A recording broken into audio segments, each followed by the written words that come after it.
SP साहब तो ये कह रहे थे कि क्या हो रहा है क्या नहीं, मुझे समझ नहीं आ रहा।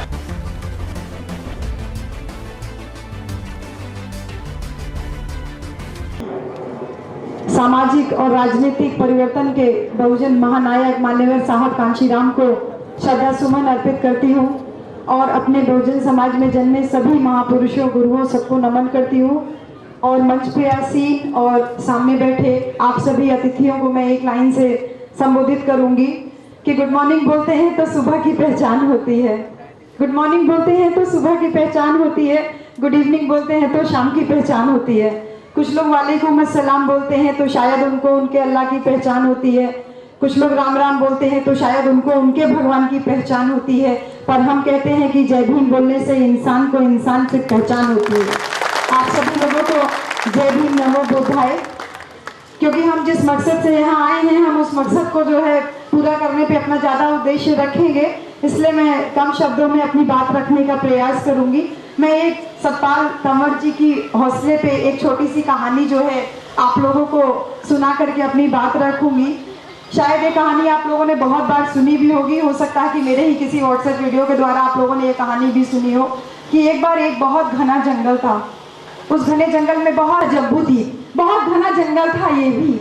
इसमें हम सारे मूल निवासी भारत के लोग बड़े प्रेम से रहते थे।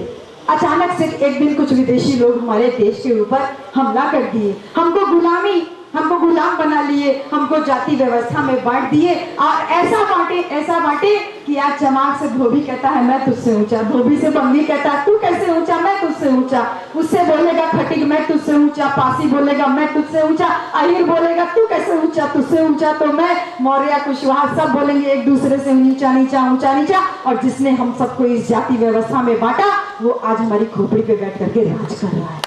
उस व्यक्ति ने उन विदेशी लोगों ने जिन्होंने हमारे इस घने जंगल में आग लगाई, आग लगाते गए हमारे को बिल्कुल मजबूर कर दिया पशुओं से भी ज्यादा बदतर जिंदगी जीने के लिए। तभी हमारे महामानव तथागत गौतम बुद्ध का जन्म हुआ। तथागत गौतम बुद्ध ने 5 शील और 3 चरण दे करके इस 5 शील की वर्षा करके हमारे उस बड़े जंगल में जो आग लगी थी उसको एक ही झटके में जो है बुझा दिया। तथागत बुद्ध का समय लेकिन निश्चित था इस दुनिया में 80 वर्ष की उम्र में तथागत बुद्ध भी दुनिया से चले गए।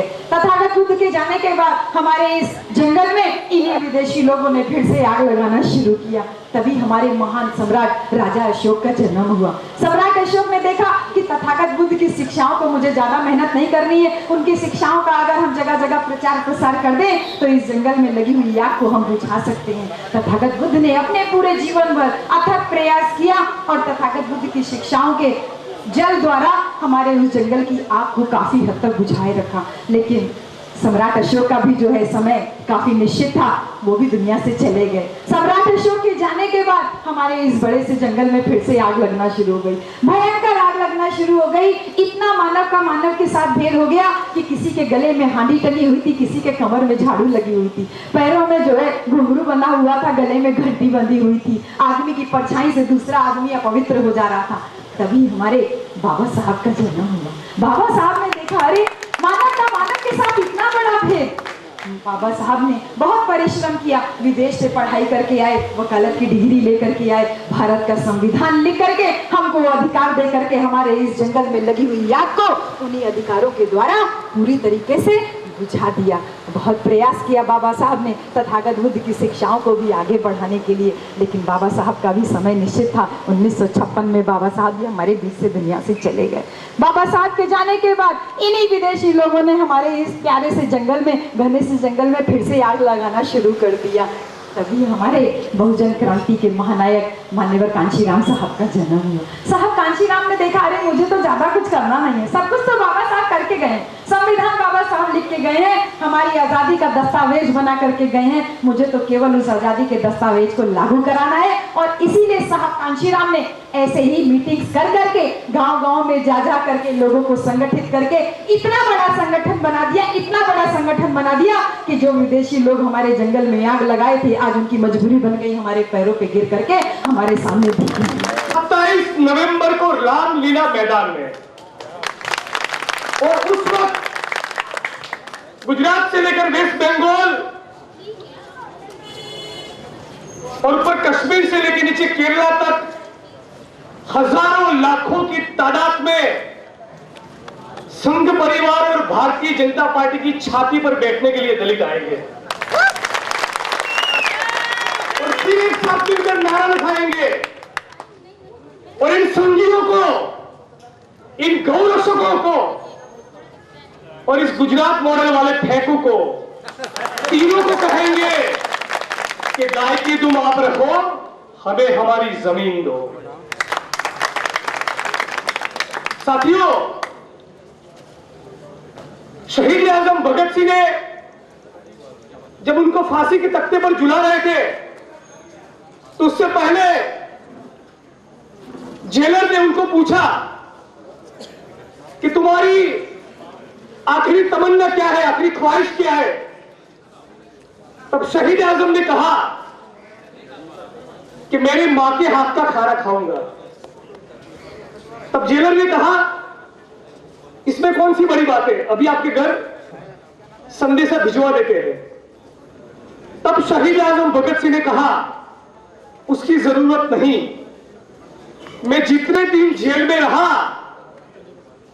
तब उस दौरान मेरी जेल की बैरक को दलितों में भी दलित ऐसे वाल्मीकि समुदाय का बोघा नाम का भाई जो साफ कर रहा था वो मेरी मां है और उसके हाथ से आखिरी भोजन लूंगा। तो साथियों, ये बात यहां इसलिए छेड़ रहा हूं कि मेरी समझ के मुताबिक सच्चा अंबेडकरवादी वो है जिसके काम की, जिसके एक्टिविज्म की शुरुआत, उसके काम का आरंभ दलितों में भी तरीके से वाल्मीकि और वाल्मीकि बहनों के साथ होता है। वही सच्चा अंबेडकरवादी है। लेकिन दूसरी तरफ देखें तो वो फेंकू जो मन की बात करता है, उनको कहने आया हूं कि हम तो दिल से बात करते हैं। उन्होंने 2009 में कर्मयोगी नाम की किताब लिखी, जरा गौर फरमाइएगा। कौन सी किताब? कर्मयोगी, वर्ष 2009 में। और उस पे ऐसा लिखा, माननीय प्रधानमंत्री जी ने ऐसा लिखा कि सफाई कर्मियों को सफाई काम करने में आध्यात्मिकता का आनंद मिलता है। तो हमने 31 जुलाई के दिन अहमदाबाद के सड़कों पर 25,000 दलितों को खड़ा कर दिया और एक साथ डॉक्टर अंबेडकर के नाम से शपथ लिए कि आज के बाद जीवन में न कभी मैला उठाएंगे न तो मृत पशुओं के निकाल का काम करेंगे। और उस दिन हमने हमारे प्यारे चहीते माननीय प्रधानमंत्री जी को न्योता दिया और कहा कि हजारों की तादाद में हमने मृत पशुओं के निकाल का काम छोड़ दिया है। यदि सफाई काम करने में आध्यात्मिकता का आनंद मिलता है तो आप आइए और हमारे साथ ही आनंद लीजिए। उतरिए भीतर में, उठाइए मेला, लगाइए झाड़ू, तब आपको पता चलेगा कि आध्यात्मिकता का आनंद क्या होता है। साथियों, गुजरात से ये कहने के आया हूं कि गलती से आप इस गुजरात मॉडल के झांसे में मत आना, वरना मरोगे, वरना पिटोगे। ये सबके साथ और सबके विकास का मॉडल न था न है, ये तो दलितों के उत्पीड़न और दलितों के विनाश का मॉडल है। ये किसान और मजदूरों का खून चूसने का मॉडल है, ये कॉर्पोरेट लूट का मॉडल है, ये किसानों की आत्महत्या का मॉडल है, ये मजदूरों के शोषण का मॉडल है, ये दलित, आदिवासी और ओबीसी को लूटने का मॉडल है। साथियों, दूसरी सरकारों के राज में भी दलितों का उत्पीड़न होता रहा, लेकिन 2002 से 2014 के बीच नरेंद्र मोदी के शासनकाल के दौरान एट्रोसिटी की 14,000 वारदातें हुई अच्छे दिन के वादे करने वाला ये इंसान अपने शासनकाल के दौरान कभी भी एक भी पीड़ित दलित के घर नहीं गया। नरेंद्र मोदी डूब मरो, नरेंद्र मोदी शर्म करो, शर्म करो, शर्म करो, शर्म नहीं तो डूब मरो। 2004 में शेड्यूल कास्ट की 24 बहनों के ऊपर बलात्कार हुआ। 2014 में यह आंकड़ा 24 से लेकर 74 तक पहुंच गया। 300% का इंक्रीज दलित बहनों के बलात्कार के ऊपर। क्या यह है वाइब्रेंट गुजरात? क्या यह है स्वर्णिम गुजरात? क्या यह है गुजरात के विकास का मॉडल? मैं गुड़गांव के साथियों को और जहां जहां पर जाता हूं पूरे देश के दलित समाज के बीच में यह बात रखने की कोशिश करता हूं कि हमको एक साथ मिलकर जमकर इस गुजरात मॉडल का पर्दाफाश करना है। हमें कहना है कि गुजरात मॉडल दलितों के विनाश का मॉडल है, किसान और मजदूरों के उत्पीड़न का मॉडल है। वो हमें किसी भी कीमत पर मंजूर नहीं। ऊना में एक मरी हुई गाय का चमड़ा निकाल रहे थे दलित समुदाय के 4 युवा। ये किस प्रकार की राजनीति है? मैं प्रधानमंत्री जी को पूछना चाहता हूं कि दिल्ली में बैठे बैठे आप ऐसी कौन सी हिंदुत्व की राजनीति कर रहे हैं?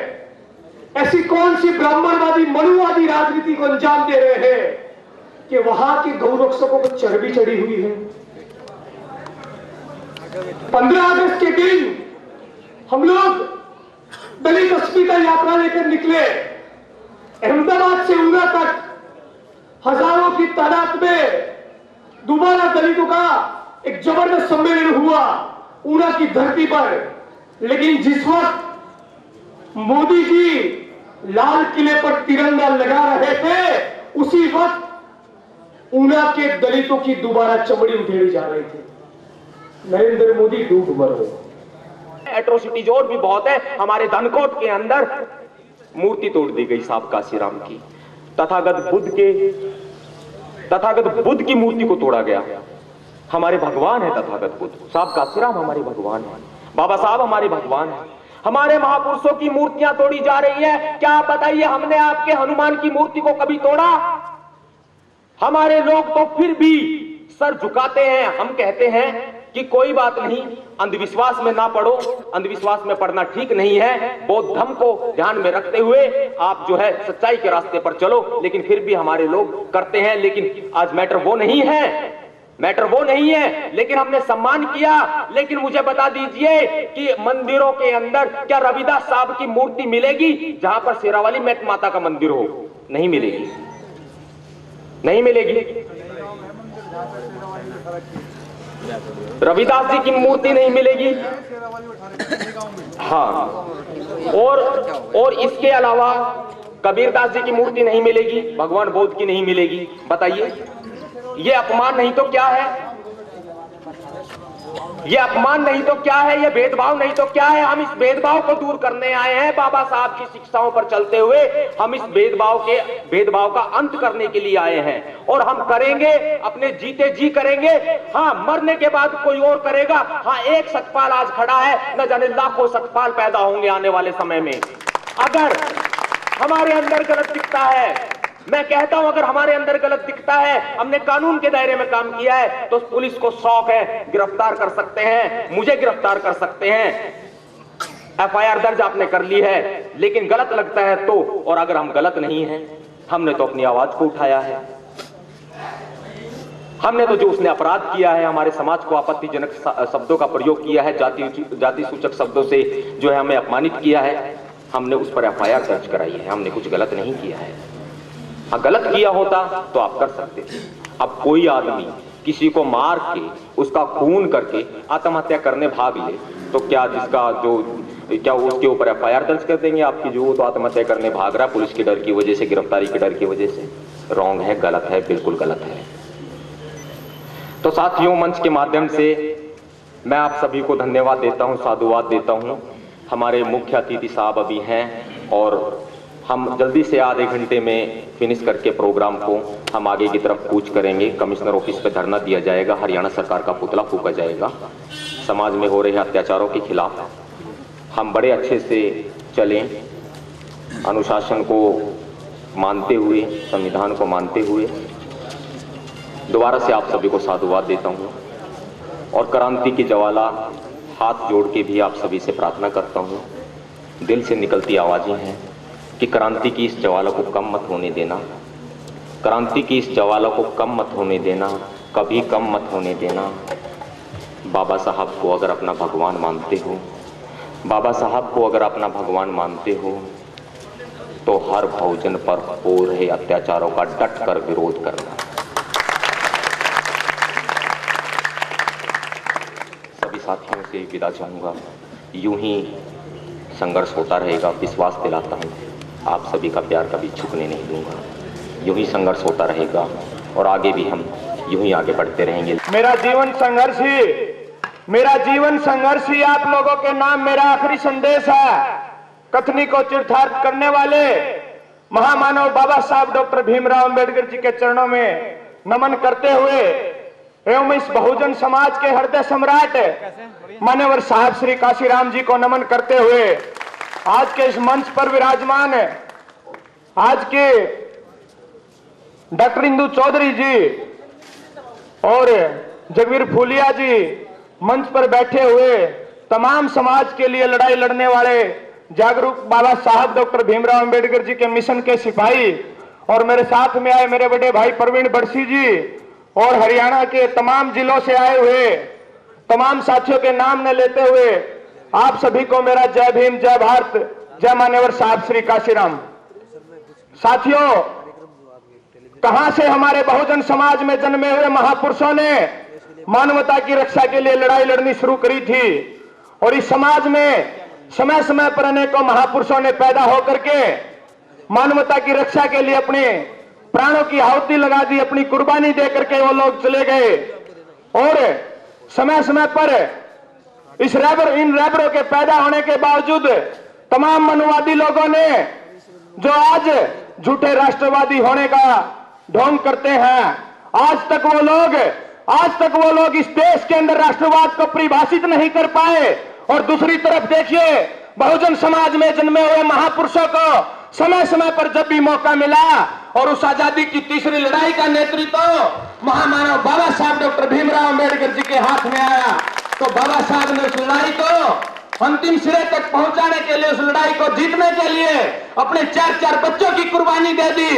और फिर भी बाबा साहब ने उस व्यवस्था को झेला था, बाबा साहब ने उस व्यवस्था को देखा था। बाबा साहब ने सबसे पहले इस देश के अंदर जो राजा रानी के पेट से पैदा होता था, बाबा साहब ने उस रानी के पेट का ऑपरेशन किया। और साथियों, बाबा साहब ने कहा था, पॉलिटिकल पावर इज मास्टर की which can open all door. ये दुर्भाग्य है मेरे समाज का और मेरे समाज के युवा साथियों का। साथियों, मैं इस मंच के माध्यम से आप साथियों को चैलेंज करना चाहता हूं। साथियों, लड़ाई इस देश और दुनिया के अंदर राज की रही है और बाबा साहब साथी ने जैसे पूर्व के अंदर बताया था कि आप अपने उंगली के इशारे को समझे। साथियों, बाबा साहब ने और हमारे बहुजन समाज में जन्मे हुए महापुरुषों ने हमारे को वहां पहुंचाने का साथियों संदेश दिया था। और इस समाज में अनेक महापुरुषों के पैदा होने के बाद हमने उन महापुरुषों के साथियों जी खो दिया, इस जिंदगी के अंदर इस समाज ने खो दिया।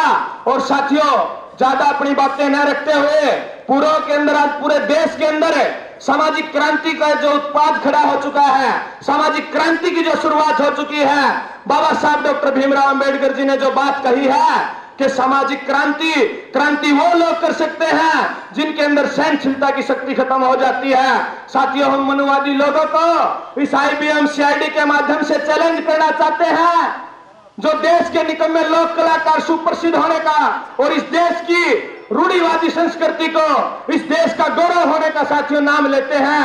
हम उस सरकार को, निकम्मी सरकार को चैलेंज करना चाहते हैं। जैसे पूर्व के अंदर बहुजन समाज की महानायिका आरएलडी को भारतीय जनता पार्टी के उत्तर प्रदेश के उपाध्यक्ष दयाशंकर ने साथियों एक बात बोली, इतनी गंदी भाषा में उसने बोला, हम उसको चैलेंज करना चाहते हैं जो इस देश का प्रधानमंत्री ये कहता था कि नरेंद्र मोदी का सीना 56 इंच का है। मोदी जी आपका सीना नहीं, आपका पेट 56 इंच का है, जहां से दयाशंकर जैसे नेता निकलते हैं और संविधान की मान मर्यादा का लांघन करके, संविधान की मान मर्यादा का लांघन करके हमारे महापुरुषों को चैलेंज कर रहे हैं वो लोग। और साथियों समय का अभाव है, इस लड़ाई के अंदर जितने भी लोग शरीक हैं, हम सभी साथियों के एक छात्र नेता होने के नाते और doctor Ambedkar Student Front of India Haryana Pradesh का अध्यक्ष होने के नाते हम इस टीम को आश्वासन देते हैं, जहां भी समाज के लिए इस लड़ाई में हमारी जरूरत होगी साथियों, हम आपसे आगे खड़े मिलेंगे अपनी जान की कुर्बानी देने के लिए। और इसी के साथ में एक विशेष बात साथियों, 2010-11 से मैं डॉक्टर इंदु चौधरी जी का मैंने एक वीडियो वायरल हुआ देखा था, जिसके ऊपर रिजर्वेशन की पोस्ट का जो मामला था, और उस टाइम से लेके आज तक मेरा मिलने का उनसे बड़ा दिल करता था, मगर साथियों समाज का मामला और समय और समाज के हमने हरियाणा प्रदेश के अंदर यहां तक नहीं साथियों, एक छात्र नेता होने के नाते हमारे हिसार, भिवानी, सिरसा, कैथल, सोनीपत, पानीपत से तमाम साथी यहाँ आए हुए हैं। चाहे समाज के अंदर 0 फीस के रूल का मामला हो, 1993 से मानव संसाधन विकास मंत्रालय का जो रूल था कि जिस भी बच्चे की 2.5 लाख इनकम क्राइटेरिया के अंदर इनकम आती है, उस बच्चे से 1 पैसा फीस नहीं लिया जाएगा। हमारे जीजेयू के तमाम साथी, मेरे बड़े भाई डॉक्टर मनोज अठवाल मेवात के अंदर जो डॉक्टर हैं, वो उनके साथ में पहुंचे, हमारे साथ में पहुंचे हैं, और भी बहुत सारे साथी जानते हैं साथियों, हमने गुरु जम्बेश्वर विश्वविद्यालय हिसार के अंदर वो लड़ाई लड़ी और पूरे प्रदेश के अंदर 0 फीस का रूल लागू करने वाली यूनिवर्सिटी गुरु जम्बेश्वर विश्वविद्यालय पूरे हरियाणा प्रदेश के अंदर मैम वो यूनिवर्सिटी थी। उसके हम बाद हरियाणा की तमाम यूनिवर्सिटियों के अंदर हम अपनी मांग को लेकर के गए।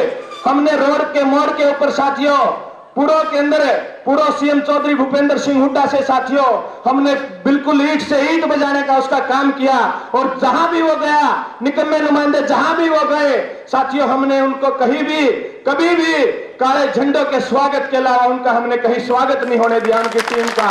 जब रोहित वेमुला की शहादत हुई थी तो सभी लोगों ने शायद एक शपथ लिया होगा कि समाज के अंदर कि हम किसी को दोबारा से रोहित वेमुला नहीं बनने देंगे।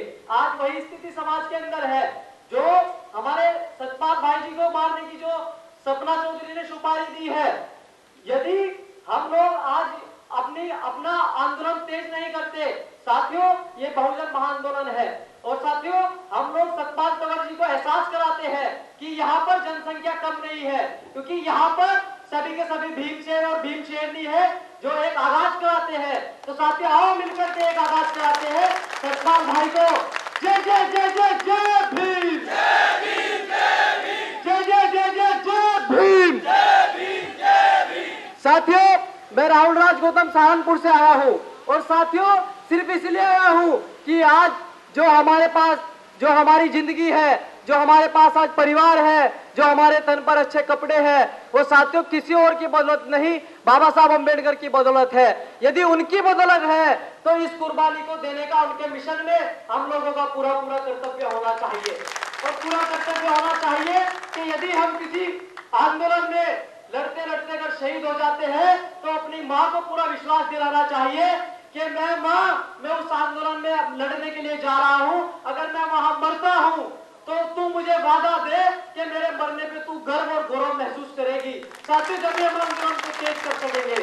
साथियों हम आपको विश्वास दिलाना चाहते हैं कि जो भाई सतपाल को मारने की सुपारी देने की जरूरत सपना चौधरी ने की है, हम इस मंच से ऐलान के साथ कह रहे हैं कि उसने तो सुपारी देने की जरूरत कर भी थी, और अगर सतपाल भाई को उसके बाद अगर खरोच आई तो हम तेरे किसी को मारने की सुपारी नहीं देंगे, जो तेरा करना है डायरेक्ट करेंगे। तो साथियों आज जो व्यवस्था बनी हुई है देश के अंदर, उस व्यवस्था को खत्म करने के लिए युवा वर्ग को आगे आना होगा और उनको शपथ लेनी होगी कि अगर इस आंदोलन में या समाज के या बाबा साहब अम्बेडकर के किसी भी संगठन में या किसी भी आंदोलन में अगर हम हमारी पूरी पीढ़ी भी बर्बाद हो जाएगी तो आने वाली पीढ़ी को हम आबाद करके जाएंगे। तो साथियों आज जो इस सभा के अंदर बुजुर्ग लोग बैठे हैं, उनसे सिर्फ इतनी विनती करता हूं कि वो समाज की रीढ़ की हड्डी बन जाए। अगर वो समाज की रीढ़ की हड्डी नहीं बनेंगे इस समय के अंदर, तो ये समय आने वाले समय के अंदर हमेशा हमेशा के लिए गुलाम होगा। और उन्हीं गुलामी की जंजीरों को तोड़ने के लिए युवाओं का आगे आना होगा, क्योंकि बाबा साहब अम्बेडकर ऐसा कहते थे कि जो लोग मरने के लिए तैयार रहते हैं, जो लोग हमेशा मरने के लिए तैयार रहते हैं, वो जल्दी मरा नहीं करते। और जो लोग मरने के लिए तैयार नहीं रहते अपने समाज के प्रति, वो लोग अपने अंदर से जीते जीते जीवित रहते हुए भी खुद मर जाते हैं। तो इसलिए बाबा साहब अम्बेडकर को ध्यान में रखते हुए और उस शपथ को ध्यान में रखते हुए, जो जब रोहित वेमुला की शहादत हुई थी और इन मनुवादियों ने उनको मारा था, उस शपथ को ध्यान में रखते हुए आज हम सब लोगों को यहाँ से संकल्प लेके जाना होगा कि यदि सतपाल तनवर जी के तन पर अगर खरोंच भी आई तो हम पूरे भारत को जाम कर देंगे और देश के अंदर चक्का जाम कर देंगे और दिखा देंगे मनुवादियों को कि 85% अगर मूतने भी लग जाए तो तुम मूत के अंदर बह सकते हो। तो साथियों, इसलिए अपनी बात को ध्यान दूंगा और एक अंतिम बात कहते हुए कि हम लोग एकलव्य के वंशज हैं, जो सपना चौधरी ने आज हमारे समाज को कहा है।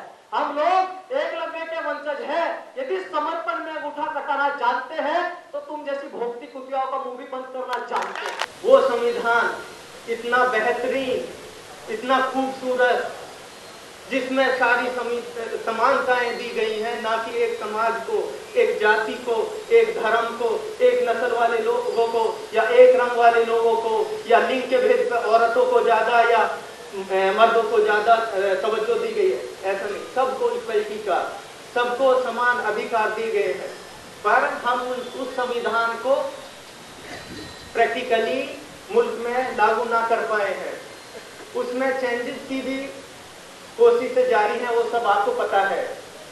उस संविधान को बनाने के लिए बाबा भीमराव अम्बेडकर, भारत रत्न, जिन्होंने देश की आजादी के लिए बहुत कुर्बानियां दी हैं और अपने समाज के लिए भी 2 साल 11 महीने 18 दिन लग गए थे इसको लिखने में। ये बेहतरीन संविधान देने के लिए 2 साल 11 दिन 18 दिन। और ये दिन वो कौन से दिन थे? जब बाबा भीमराव अम्बेडकर अपनी बीमारी से जूझ रहे थे। उस वक्त में ये जिम्मेदारी देश के उस टाइम पे क्या पढ़ी लिखों की कमी थी? पंडित जवाहरलाल नेहरू, मौलाना अबुल कलाम आजाद, सरदार वल्लभ भाई पटेल, न जाने कितने सैकड़ों थे। पर यह जिम्मेदारी बाबा भीमराव अम्बेडकर को दी गई थी, क्योंकि बेहतर तरीके से ये भी निभा सकता है, यही एक ऐसा संविधान भारत को दे सकता है जिसमें सारी चीजें, सभी आर्थिक रूप से, सामाजिक रूप से समानताएं, और वो दी गई। पर हमारे समाज को क्या कर दिया गया? हमारी कुर्बानियां नामेज कर दी गई। जब 85% मिले, कंधे से कंधा मिला के हमें ऐसे ही बढ़ना है और अपनी बातें और अपने हकों की लड़ाई लड़ना है। हमें अपने ऊपर अत्याचार नहीं होने देना है। आज कहां गई वो इंसानियत? कहां गया हमारे भारत का कानून? एक उड़ीसा का दीना मांझी 12 किलोमीटर अपनी वाइफ का जनाजा ढोता है। क्या यही है मेरा विकासशील भारत? कितनी दलित बहनों के साथ बलात्कार हो रहे हैं देश के कोने कोने में, नागालैंड से गुजरात, जम्मू कश्मीर से कन्याकुमारी तक। मेरे मीडिया सहपाठियों से अनुरोध है, क्योंकि आप हमारे संविधान का एक बहुत बड़ा स्तंभ है, कि आगे आवाज रखोगे तभी हम इकट्ठा होंगे। मीडिया के थ्रू ही हमें यहाँ के बारे में, प्रोग्राम के बारे में पता पड़ा और आज हाजिर हैं। कोई हमारे पास में इसलिए इन्विटेशन नहीं गया, कोई निमंत्रण पत्र नहीं गया। और मेरा अनुरोध है यहाँ पर मौजूद पुलिस डिपार्टमेंट, पुलिस विभाग वाले, न्यायपालिका वालों से भी, कि भारतीय संविधान में के थ्रू आप चुनकर उस ओहदों पर पहुंचे हो, चाहे पुलिस कमिश्नर की पोस्ट पे हो या सिपाही या कांस्टेबल की, आपके हाथ में भी पावर है। वो पावर भारतीय संविधान ने दी है।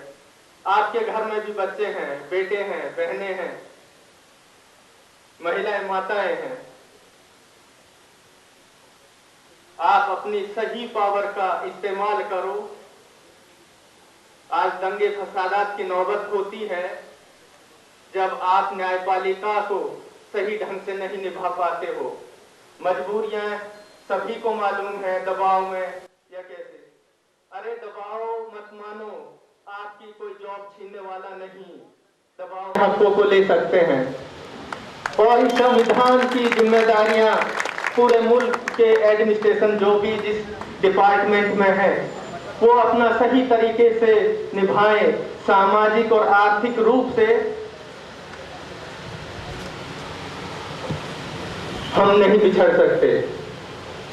दिल्ली से 100 किलोमीटर किसी भी दिशा में आप हिंदुस्तान में चले जाइए, कुछ बड़े शहरों को छोड़कर हमारे मुल्क की बहुत बुरी कंडीशन हुई पड़ी है।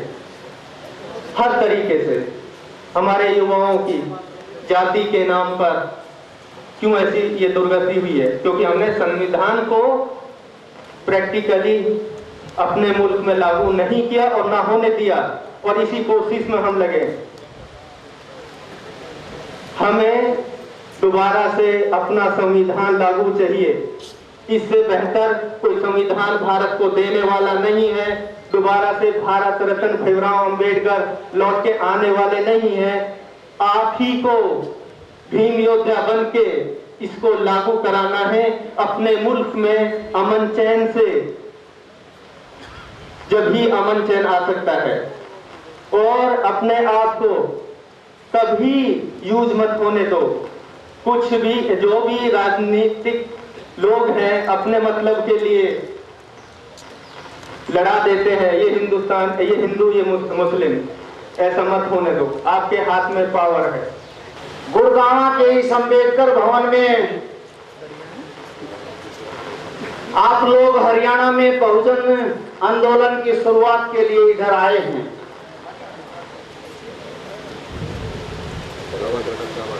साथियों, देश भर के अंदर लंबे समय से बहुजन आंदोलन चला हुआ है।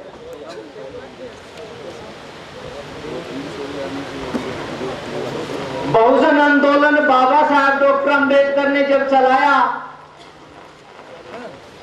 और मान्यवर कांशीराम के होते हुए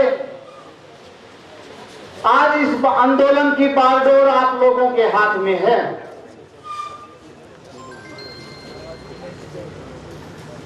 एक गायकार द्वारा अपने गाने में की गई टिप्पणी, प्रजातिगत जो टिप्पणी की है, और नवाब सतपाल कंवर जी को जो धमकियां मिली हैं, इन सारी चीजों से आप प्रेरित होकर के इधर आए हैं।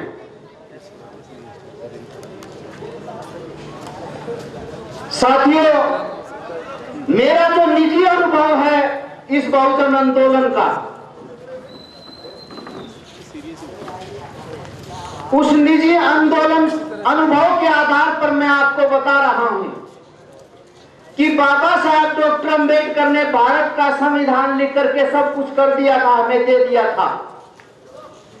हमें सारे अधिकार बहाल हो गए थे। लेकिन मैं जिस विषय पर बात करना चाहता हूं आप उसे गौर से सुने और लिख लें।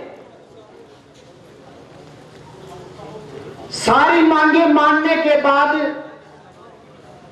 हमें जो अधिकार मिले, उन अधिकारों से बढ़ करके बाबा साहब डॉक्टर अंबेडकर जो अगला आंदोलन चलाना चाहते थे, वो इस देश के अंदर बहुजन समाज की सेपरेट सेटलमेंट का आंदोलन था।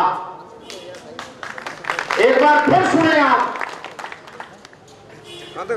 कि बाबा साहब डॉक्टर अंबेडकर पूरे देश के बहुजन समाज का इस देश के किसी एक हिस्से में सेपरेट सेटलमेंट चाहते थे।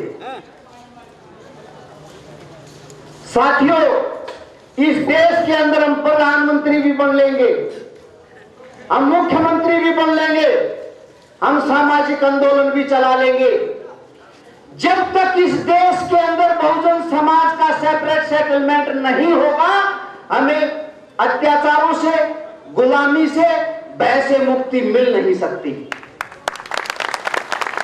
अगर हम बहुजन आंदोलन चलाना ही चाहते हैं तो आज आरक्षण का आंदोलन चलाने की जरूरत नहीं है। बाबा साहब डॉक्टर अंबेडकर ने चलाया, हमें मिला जितना मिला। आज आंदोलन राजनीतिक रूप से चल रहा है इस देश की सत्ता पर काबिज होने का। मैं उसके बावजूद भी कहता हूं कि हम प्रधानमंत्री भी बना लेंगे। जो गांव में एक तरफ सेपरेट सेटलमेंट है अहीरों का, पूरे इलाके में उनका सेपरेट सेटलमेंट है।